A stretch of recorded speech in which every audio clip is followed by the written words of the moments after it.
Shalom, kiranya berkat dan damai daripada Tuhan boleh menjadi bagian kita pada hari ini.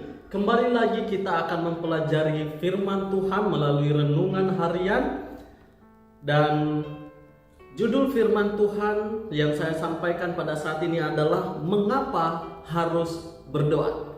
Namun sebelum kita melanjutkannya, mari kita tunduk kepala dan kita berdoa. Bapa kami yang bertakhta dalam kerajaan sorga, Bapa yang pengasih dan penyayang, terpujilah namamu Tuhan. Dan pada saat ini Tuhan, kami rindu untuk merenungkan akan firman-Mu. Kiranya Roh Kudus-Mu boleh menjadi bagian kami, sehingga firman Tuhan ini boleh menguatkan kami, dan kami boleh lebih setia, lebih dekat kepada Tuhan. Terlebih kami boleh hidup turut sesuai dan kehendak Tuhan. Di dalam nama Tuhan Yesus kami berdoa dan mengucap syukur. Amin. Bapak, Ibu, Saudara-saudaraku yang kekasih dalam Tuhan, sebagai orang yang percaya kepada Tuhan, yang mengaku sebagai pengikut-pengikut Kristus, tentunya kita harus senantiasa untuk berdoa. Mengapa? Karena Tuhan memerintahkan kita untuk berdoa. Kalau kita baca di dalam Lukas 18 ayat yang pertama, 1 Tesalonika 5 ayat yang ke-17, dan 1 Timotius 2 ayat yang pertama. Nah, kenapa Bapak Ibu Saudara-saudaraku?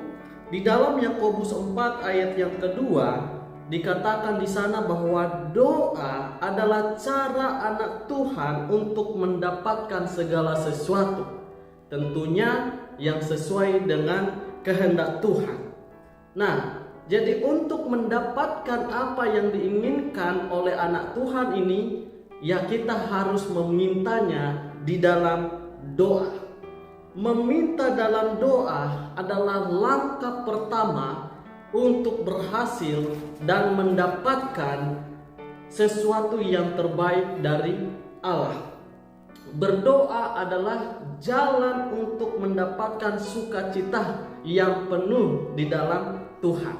Kalau kita baca di dalam Yohanes pasal 16 ayat yang ke-24.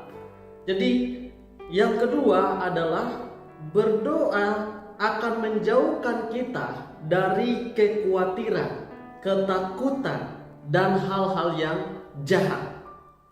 Yang kalau kita baca di dalam Mazmur pasal 34 ayat yang ke-6, Mazmur 55 ayat yang ke-22, 1 Petrus 5 ayat yang ke-7.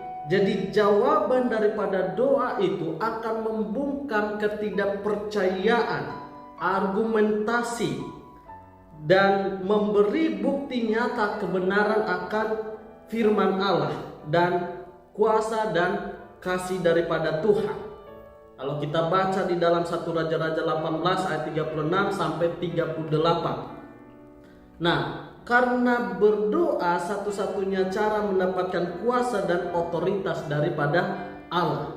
Kita bisa baca hal tersebut di dalam Kisah Para Rasul 1 ayat 31 sampai dan 4 ayat 31. Jadi saudara-saudaraku yang kekasih dalam Tuhan, orang yang selalu berdoa, mereka akan mendapatkan kuasa, ya, dan kualitas hidup dan pelayanan yang kita lakukan, berapapun banyaknya yang kita lakukan, itu akan menjadi sesuatu hal yang luar biasa. Dan ini merupakan raksasa rohani bila mana kita memiliki suatu seni untuk berdoa.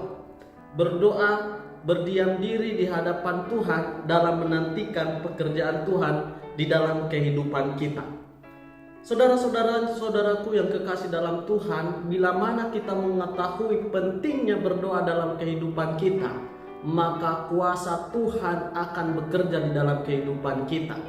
Ada pepatah mengatakan, banyak berdoa, banyak kuasa. Sedikit berdoa, sedikit kuasa. Kalau tidak berdoa, maka kita tidak punya kuasa. Untuk itu Bapak Ibu Saudara-saudaraku yang kekasih dalam Tuhan, marilah kita meluangkan waktu kita untuk berdoa kepada Tuhan, sehingga kuasa Tuhan boleh bekerja di dalam kehidupan kita.